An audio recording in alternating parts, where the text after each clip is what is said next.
Kumusta po tayong lahat dyan? How's everybody doing today? Ngayong araw na ito, ipapakita ko po sa inyo kung paano magluto ng Tilapia Pochero. It's a very nice dish and healthy dish that I'm gonna share it with you guys. Ganun po nga, bago po tayo magsimula, can I get one share, subscribe, and leave a comment below para lagi po kayo updated sa aking mga vlogs. Ngayon, at umpisa na natin ang pagluto. Let's get it on!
There's our yummy pochero.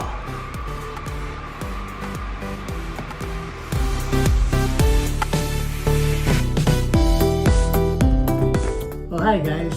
Thanks for tuning once again. Sana nagustuhan niyo po yung aking senior sa inyo na recipe a while ago. How to cook Tilapia Pochero. Napakasarap na dish and healthy pa. At sana huwag niyo kayong magsasawa sa pagsusubaybay po ng aking mga vlogs. Magkikita po sana tayo muli next time. Till then, take care and babu!